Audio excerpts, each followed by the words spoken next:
We are here. It is week 1 of the college football season. Week 0 might have wet your whistle a little bit, but now we are in up to our neck in college football, and it starts with the big ones on Saturday, including Clemson and LSU.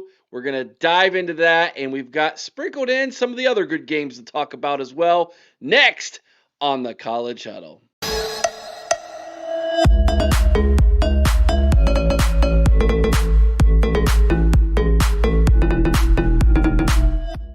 Ladies and gentlemen, there he is. It is Brian from Clemson Football Live, back again. One of our most viewed episodes, Brian, was when you came on a couple months ago and we previewed Clemson for the season. Well, wanted to bring you back week 1 because it's Clemson, it's LSU, it's ACC, it's SEC. It is going to be prime time Saturday night. I believe ABC, if I remember correctly. Yeah. This is going to be. We'll be out. I'll be out in the back deck with friends and family. Hopefully not sulking over Ohio State loss, but enjoying the day regardless and watching Clemson and LSU. Brian, welcome to college football season. We made it, brother.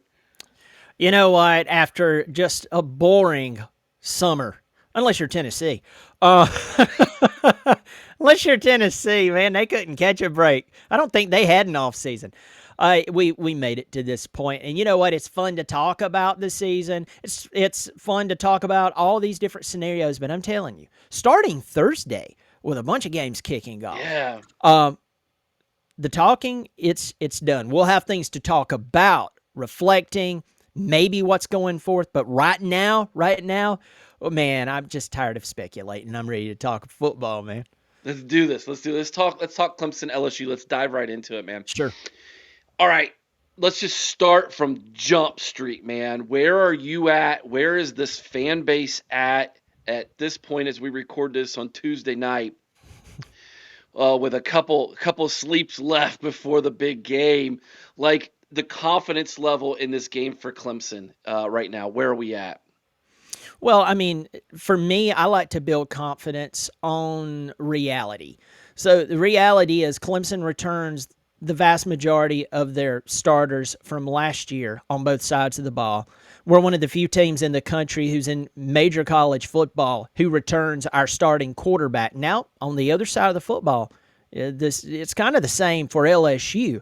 I mean, let's take your Buckeyes, for instance, who just won the national championship. You lost a bunch of starters, lost your starting quarterback. Texas, who y'all will play this Saturday, same for them. Georgia, even Bama has a new starting quarterback. Oregon has a new starting quarterback. Penn State, they're kind of in the same boat with LSU and Clemson. But that's one of the reasons that us Clemson fans has a lot of hope.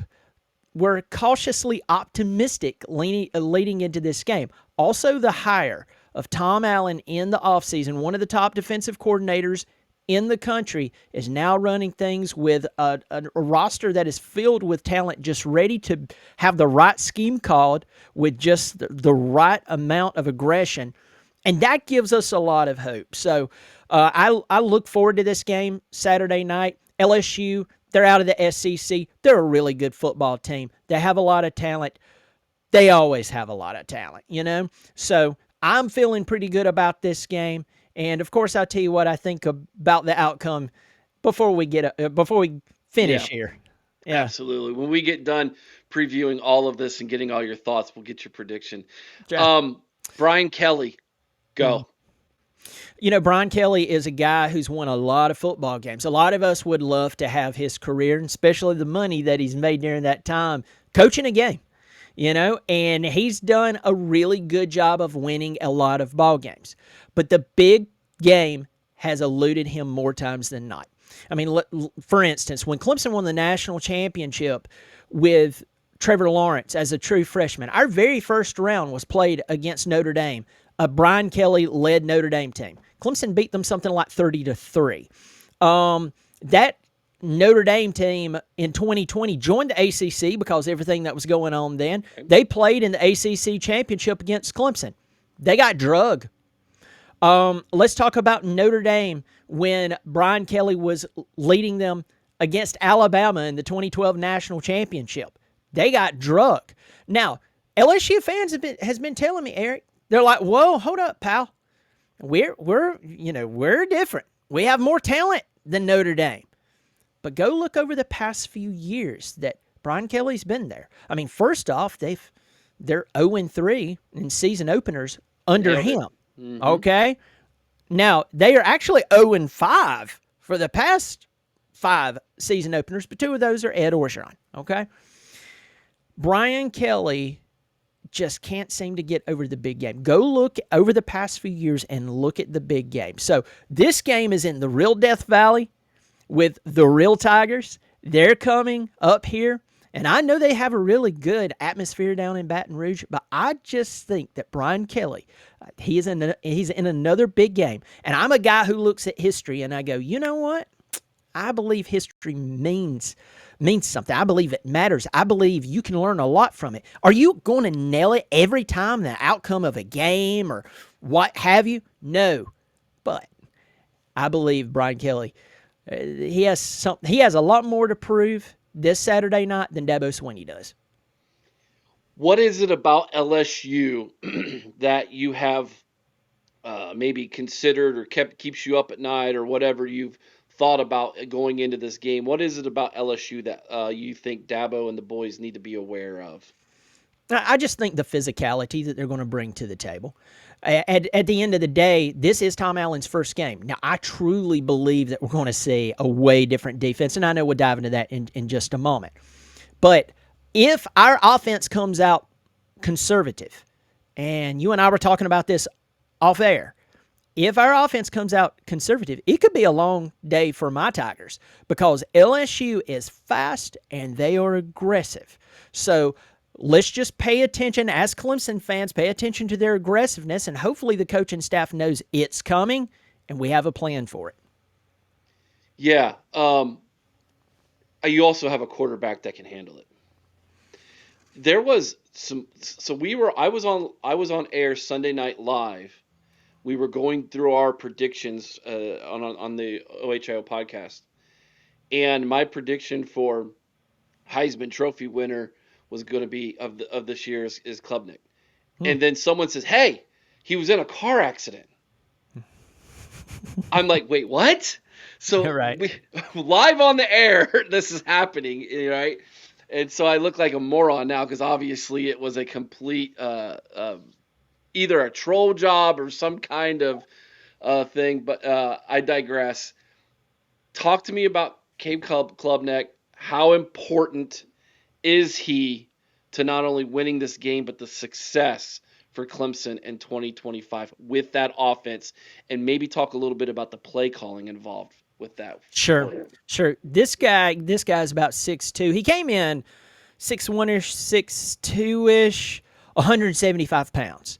Right now, I think he's somewhere around 210, 215. So he's put on significant good weight over the past, 2.5 years. This guy can run, and he proved that last year. I mean, good grief, he won the Pittsburgh game for us. He went on a scramble. You thought, maybe he'll get 10 yards, took it to the house like 50 yards later. The guy can move. He can make you pay with his legs. Another thing is the guy can throw the football on a dime. He can absolutely knock the ears off of a gnat. He can throw. He's got a strong arm, and he can put it in places where that incredible wide receiver room, only they can get it. They're either going to get it or it's going to go out of bounds. I think the thing that really impacts his ability to play the game, other than those talented wide receivers and other than his experience up to this point, because this is year 3 for him as a starter, we need to look at that offensive line. Now, you've heard me rant and rave over the years about the offensive line not being able to block a good sneeze. Matt Luke took over, and last year was his first year as the offensive lineman, or offensive line coach. Sorry, I don't know why I said that. But he took over a team that just was not doing well. They returned 4 out of 5 starters. One of them is a projected first or second round pick, Blake Miller. You have that in front of Klubnik, a guy who has the confidence, and you have that wide receiver room out there. I mean, just dial up the plays, open up the playbook, and let's kind of touch on the running back room for just a moment, Sure. because I want to answer your question, but it actually affects the play calling on the offensive side of the football. Everyone believes that when Phil Maffa left, that was it for Clemson. Now, Phil was around for a long time. I'm a huge Phil Maffa fan, but we have a body type for every scenario that you could face with a running attack. You have a running attack, you need a certain type of player, we have them. Now, we have Adam Randall, who's the converted wide receiver over, guy 6'2", 230. The guy's quick, he's big. We're probably going to use him more times than not out in the open with hopefully a mismatch in the coverage. David Easy Umume, probably butchered his name. I just call him David Easy. This guy is an extremely physical runner. Then you have Gideon Davidson. Every time you look at something on social media that's talking about the top freshman of this class, Gideon Davidson is there. I saw him play. The guy is fast. He's tough. He can catch. Of course, we have Keith Adams Jr. He's a human wrecking ball. Overall, our running back room, I truly believe, is the best kept secret in college football, and it's going to work in our favor because everyone's focused on Klubnik and those incredible wide receivers we have. The play calling, this is where we can talk about the play calling offensively. Last year was last year, but again, history matters. Against Georgia in the very first game of the year, it was 6-0 at half. Yeah, it was incredible. It was a really good defensive matchup. And then Georgia opened up. Clemson stayed conservative. The very next week, Clemson plays the worst Appalachian State team that has been fielded in quite a while, so bad that they ended up firing their coach. And they opened up with 700 yards of offense, scored, I believe, scored a touchdown on 8 consecutive drives. They were slinging the football. They were calling all these crazy plays, taking shots downfield. And I know most people who's watched football is like, well, Brian, Appalachian State and Georgia, that's two different types of talent there. Exactly. But you didn't have to open it up against Appalachian State. But you did. You played scared. You called scared offensive plays against the toughest team you would probably end up playing the entire year, and you played scared. You cannot do this Saturday night against an LSU team who, they're always talented. They always recruit well. They've done well for an extremely long time. And they've brought in some really good talent out of the transfer portal, as most people have done.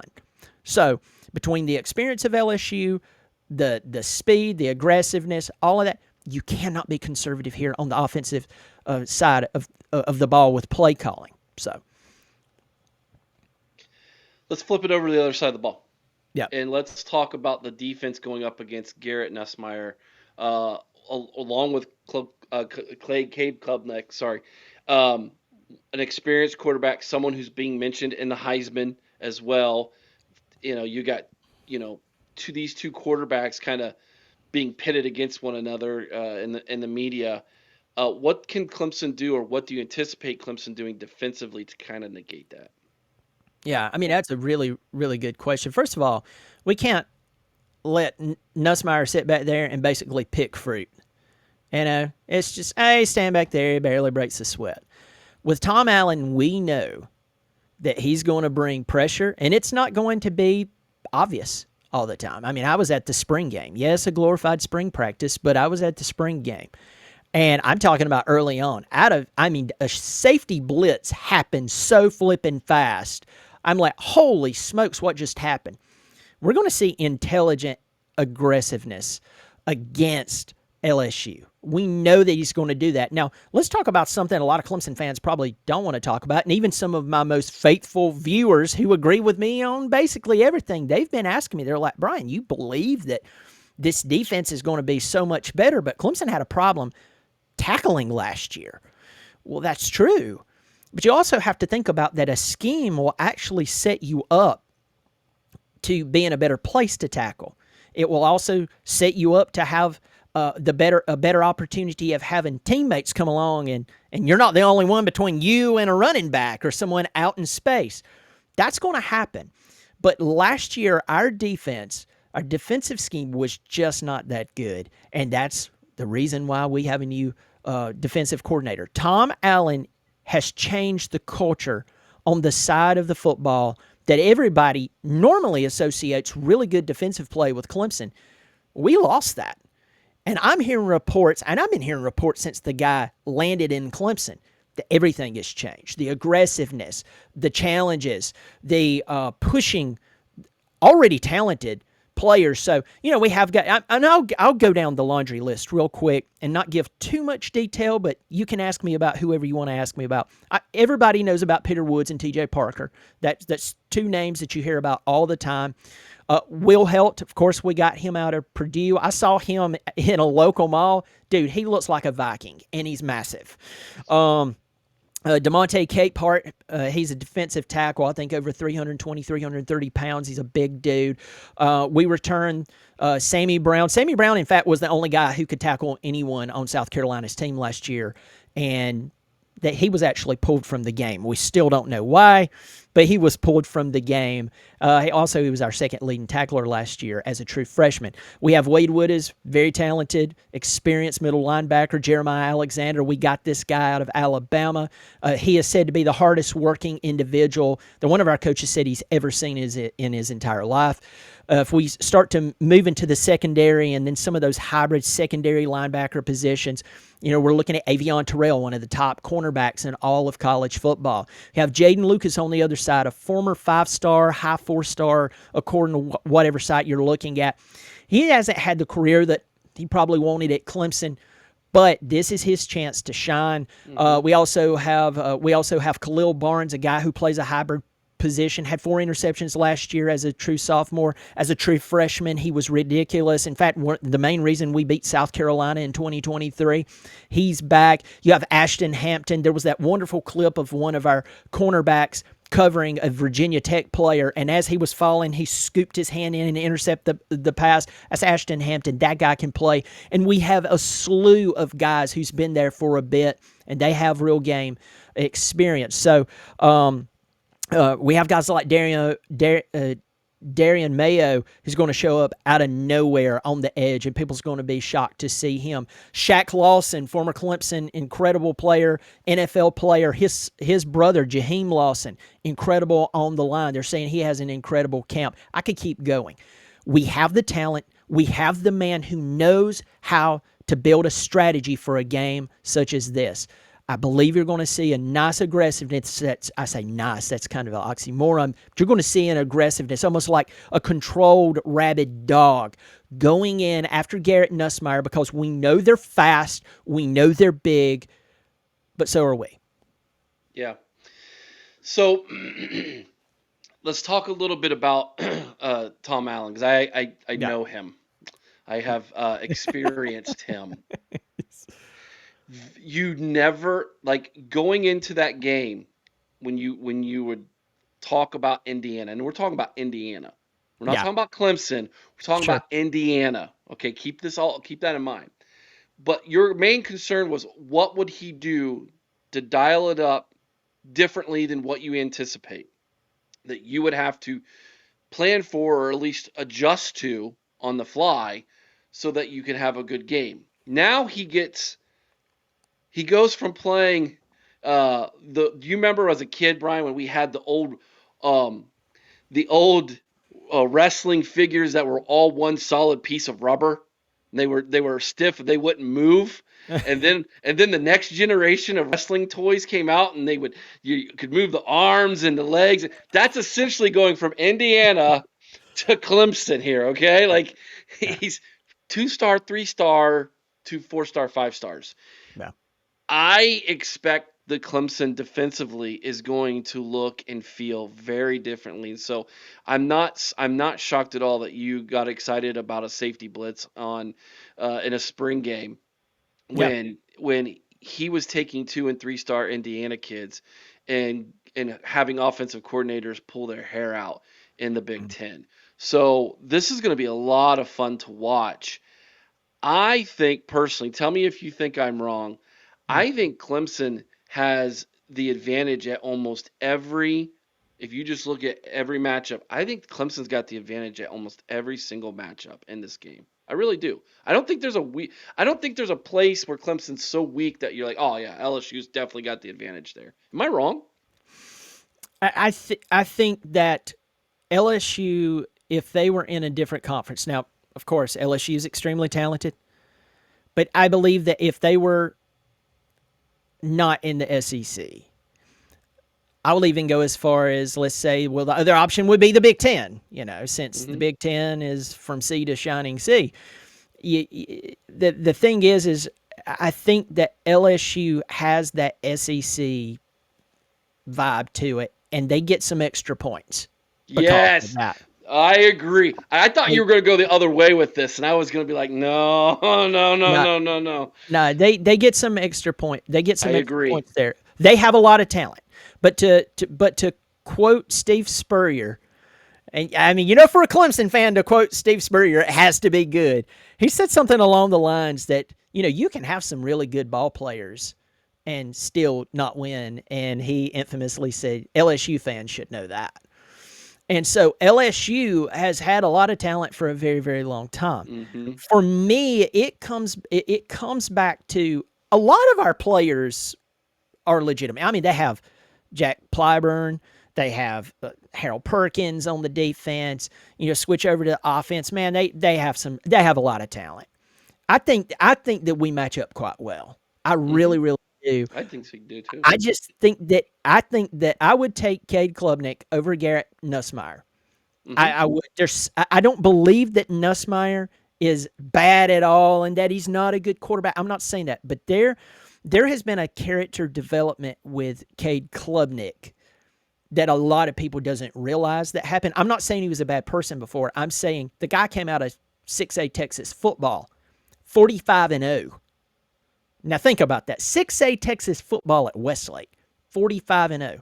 He comes to Clemson, very first game he ever has to really guide the team is as a true freshman in the ACC championship against Drake May and North Carolina.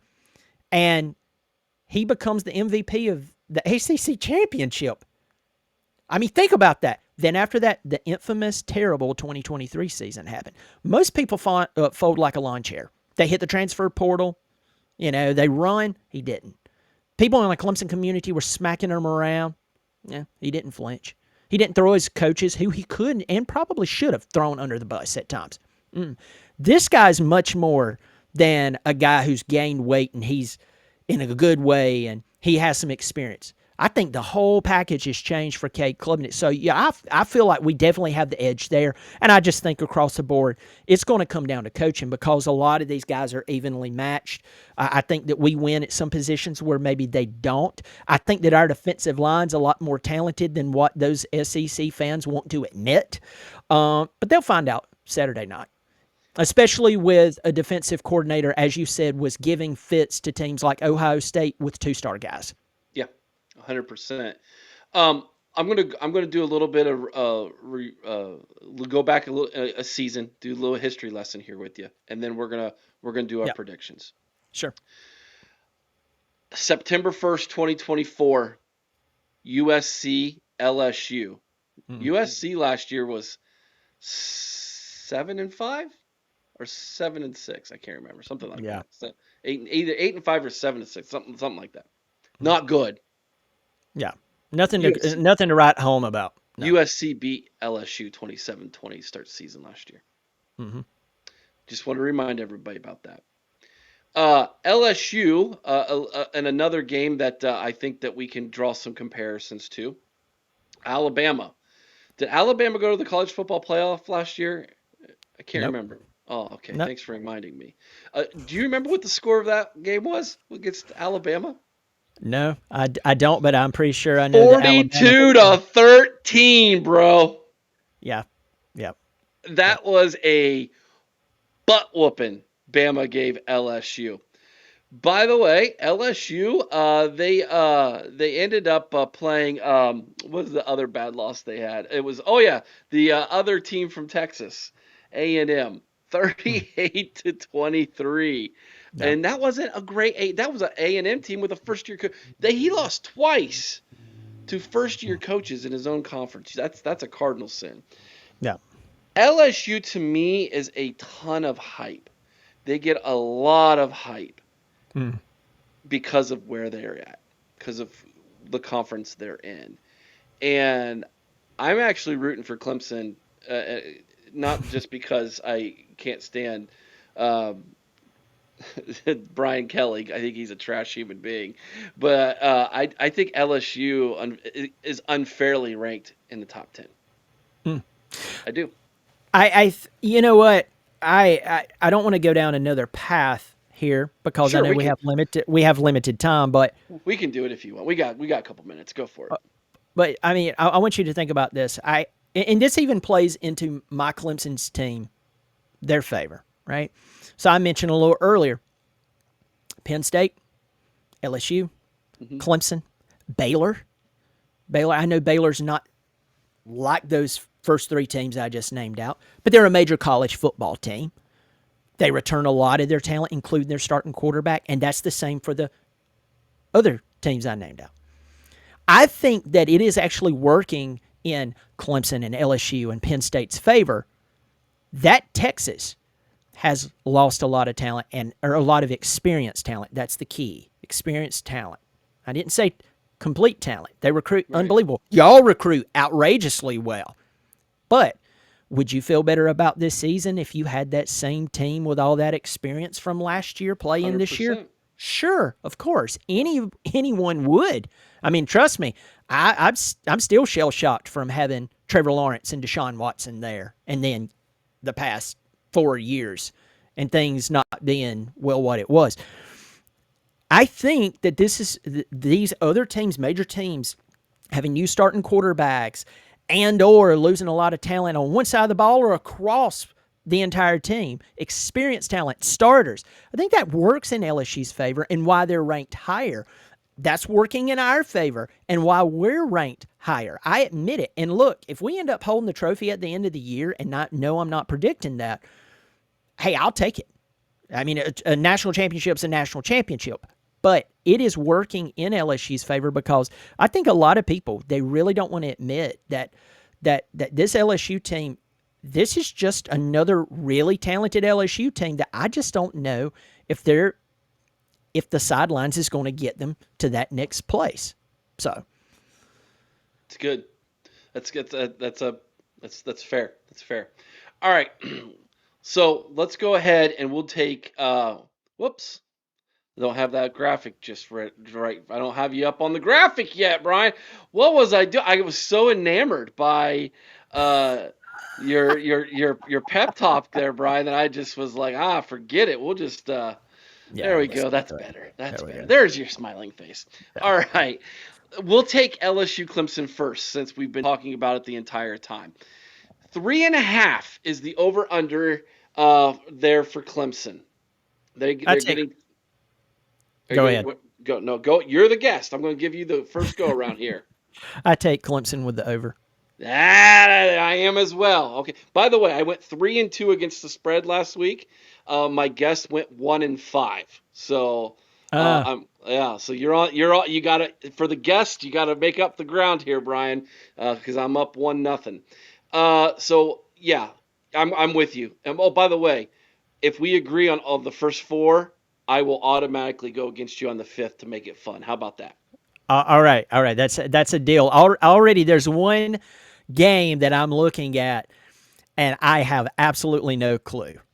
Absolutely no I clue. I I feel like that Iowa State Kansas State game. Either one of them could have won that game, and yeah. I knew that going into it, and I was like, Yep. darn it. Yeah, Yeah, I should have taken the under in that one. I didn't, and I kicked myself for it. yeah. Let's go back up now to 12. And by the way, that game's 7:30 p.m. ABC Saturday night Yeah. on Big Noon kickoff because that's where Ohio State plays every single game. Texas at Ohio State, 12 kick on Fox. Ohio State getting 1.5 here. It started off at 2.5. It's now down to 1.5. Yeah. I'm going to take the over. I'm going to take the Buckeyes in the over because I'm a Buckeye fan. I run a Buckeye podcast, and it's in Yeah. the shoe. Why wouldn't I? Brian's about ready to bust my bubble, though. Here, go ahead, No, Brian. no, no, no. I tell you this, I had someone ask me, who do you take in this game? Not even with the over under. Who do you take in this game? And I have Ohio State. I think this is a hair splitting game as well. I really do. Both teams losing certain starters, new quarterbacks, um, unimaginable amounts of money spent on players, but it is at the shoe. And even as a Clemson fan, I'm going, it's in Columbus. All these changes that's went on. I have Ohio State with the over. Nice. Okay. So far, we're in lockstep with each other. Now, for those of you who are glutton for punishment, there used to be a thing called Pac-12 at dark. Well, we've got the Big 12, Big 10 after dark here. 11 p.m. on Fox. Utah getting 6.5, even though they're on the road at UCLA. I chose this game because you got Nico. You mentioned Tennessee at the beginning of this Yeah, episode. First start at UCLA. Utah underachieved greatly last year. Some it was people awful. think Utah can bounce back here. No. 6.5 feels like a big number to me. What do you think, Brian? Well, you know what? I was looking at Utah's team and who they return, and also was looking at that failure of a season last year. I just don't buy into UCLA. I Hmm. really don't. UCLA, I can remember the days when they were pretty doggone good. Deshaun Foster playing running back for them. But just like some of our hairline, those days are gone. And I see a Utah team coming in to play a UCLA team that just is not. I'm not blown away by.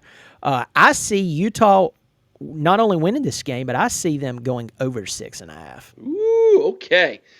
I Yeah. think Nico is going to keep them in this game regardless. I'm taking the under. I think that 6.5 is Vegas baiting you in. I do. I hook, line, and sinker, pal. All right. Well, that means we can agree on the last two if we want now, because there's one that's different. All right. Then we go to Sunday night on Yeah. ABC, 7:30 p.m. Number 6 Notre Dame. They're getting 2.5 at number 10 Miami. I don't know why I put the -10 there. That's a graphical error. My bad. I guess I'm thinking that's where they should be ranked, is a -10, not 10. Um, I love this game. If you love college football, you Yeah. have to love this game. The Catholics versus convicts, Convict. the Yeah. history that's there.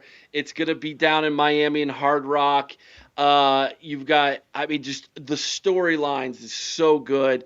Mm. You've got the former Georgia quarterback going down to Miami, making his first start. One of the twins broke up with him, but yet he's got a Lambo that got stolen. I mean, the drama surrounding that. You've got Notre Dame starting a new quarterback whose grandpa used to be the head coach of the team they hate the most, not named USC. I mean, just everything that's going on with this game.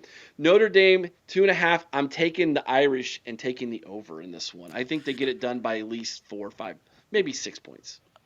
Man, I'm going to tell you this. Carson Beck in 2023 was pretty doggone good. Yeah, he was good then. And last year, it seemed like something was going on. And then we found out something was going on. And then there's all this off the field stuff. When Carson Beck is on, he is. He's really good. Here's the deal. He was with Georgia then. Georgia is a more well put together football team than Miami. And I'm just not buying into Cristobal taking Miami back to the glory days that I know you remember and I remember, whether you loved them or hated them or somewhere in between. We are nowhere close to there. We've saw a lot of, no pun intended, but pun intended, fumbles by Miami over the years. And I mean, Georgia Tech. I mean, all you would have to do is march Georgia Tech in there. They're not winning that ball game. Notre Dame, on the other hand, Marcus Freeman can coach. Mm-hmm. Marcus Freeman changed my mind about him as the season went on. And you know how some people's like, well, how does he change your mind? By doing what you think he can't. And he did. And he was this close to a national championship. And I know they have a new quarterback, but they also have Jeremiah Love. They still have talent in South Bend. And I believe that not only will that South Bend team win, I also believe that they're going to go over. Yeah, all right. I'm with you. Yeah, by the way, Jeremiah Love, I think, will be in New York as well for the Heisman presentation. I think he's Should be. I think he's going to be one of the candidates that gets there. All right, let's go to Monday. I mean, this weekend's so great. It's just like, I love it. Monday night, TCU at North Carolina. Boggs, why are you picking this game? Well, I mean, I don't know if you've ever heard of him or not, but the greatest coach of all time in the NFL is coaching at North Carolina all of a sudden now, huh? And he's got a 20-something-year-old girlfriend. How's that going to go? I mean, Bill Belichick makes his debut in Chapel Hill, or as they call it, Chapel Bill over there. Chapel Hill. Yeah. TCU gets 3.5 at North Carolina. Brian, you get to go first on this one, buddy. This is the game I was staring at. Like when you showed the first 4 games, like immediately I went boom, boom, boom. Oh, no, not that one. You know what? I've said this on my channel so many times recently, Eric. Out of all the teams in college football that has a question mark behind them, North Carolina is the one I just can't put my finger on because you do have Belichick coaching them. But you also have a lot of people who left. Yes. You also have people that he's brought in, Gio Lopez, playing quarterback and so on. Then you have the off-the-field stuff. And what bothers me is that I hear about more off-the-field stuff than I do about on-the-field stuff. And so for me, I don't like that. I don't believe someone's playing 4D chess here. I believe that I think it's just a show up there. I think it's a reality show that's going on from between one of the best coaches to ever coach anything, having a 24-year-old girlfriend, and he's 72, all the way to choosing to go to North Carolina and coach out of nowhere, and that makes no sense. I just cannot put my finger on this. On the other hand, you have TCU, and I mean, who knew that after that first season it was just going to be God, I can't stand you, Eric. I hate you. I'm going to take. I'm not going to break here. I'm just going to say, and I'm not even confident in this. I've went over on all of these games. I'll take TCU with the over, but I think this is an absolute trash game. It's a trash game. I hate it. It's you know what this is? This is all right. I'm sure a lot of South Carolina or a lot of Clemson and North Carolina fans are going to watch this because of you being the guest, Brian, and being on here. This game to me, and the reason why I say that is I think a lot of people in South Carolina will appreciate this analogy I'm about to bring out. Please. This to me is like going to the county fair and watching a demolition derby.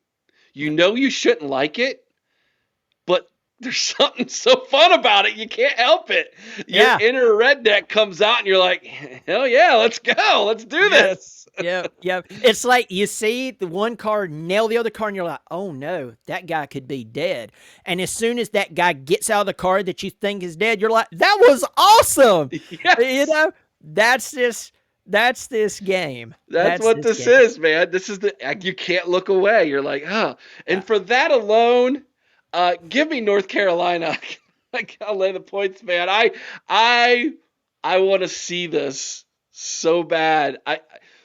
I want to see it. Like, to me, it's Deion Sanders in Colorado, but on the opposite spectrum. But yet somehow it's the same. You know, it's like to me, what is going on? It's almost like a touch of Deion, but it's almost like one of those Real Wives reality show, The Real Wives of Chapel Hill, and it's like, I don't know other than, I remember when North Carolina was something, man. You had to be careful. Back in the 90s, you had L.C. Stevens, Leon Johnson. You had, moving on, you had guys like Julius Peppers playing for them. Mm-hmm. I mean, had some ballers. And now you've got this. Okay. I got a great podcast name for him. What? If he ever decided to do a podcast, they should just lean into it. You know that stupid podcast where everybody talks about "Call Me Daddy"? Have you ever heard of that? Maybe. Okay, it's trash. Don't look it up. But it's like the most popular podcast for single women. I think it's called "Call Me Daddy." He needs to have a "Call Me Grampy." Call me Grampy. Oh, yeah. That's something. Yeah, I don't know. All I know is the real reason he's supposed to be there, it just does not seem like it's working out. Like there's other guys out there, you and I both know, people hate Urban Meyer. People despise Urban Meyer with everything in their soul. But you can put Urban Meyer with the Idaho Vandals this year. He'll win. He'll win. You could put him down at New Mexico State. They'll win. You put him at UTEP. They'll win. Put him at UCLA. They'll win.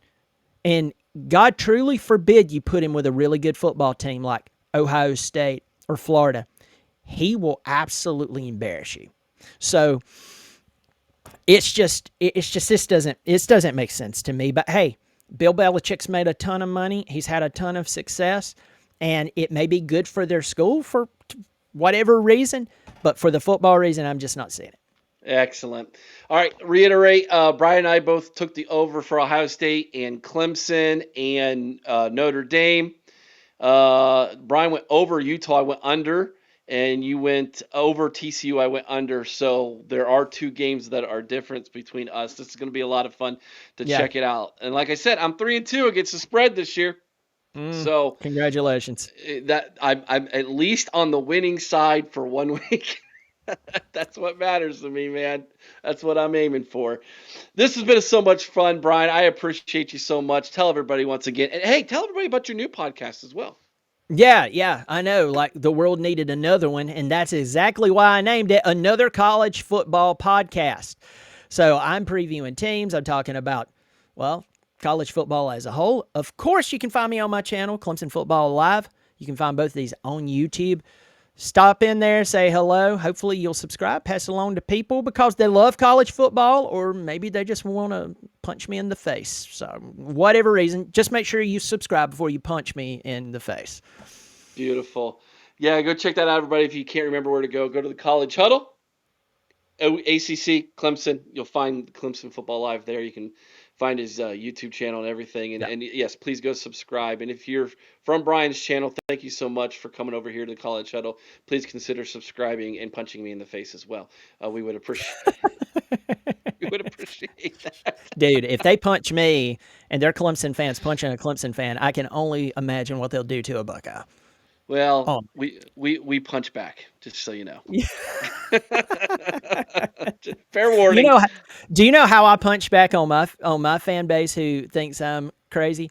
I just wait a little bit, and when I'm right, I just give that award-winning grin that says "I told you so." Told you so. Yeah. Oh, fantastic. he hired Matt Luke, which is an experienced coach who knows what he's doing, and Tom Allen, and all of a sudden things are better. Told you so. Thank you so much, Brian. Appreciate you. Enjoy the week, everybody. College football is back. All is right with the world, at least for the next several weeks. And we appreciate Brian joining us from the Clemson Football Live. Again, please consider subscribing, like the video, and let us know what you think about what we think down in the comment section below. Let's have a great conversation about all these games this week. Until next time, everybody. Go Tigers. Is that how we're going to end this, Brian? Go Tigers. I don't know if you should say that for your well-being. Hey, I took Clemson on the over. Go Tigers. I got money on this thing, buddy. Yeah. And as always, go Tigers.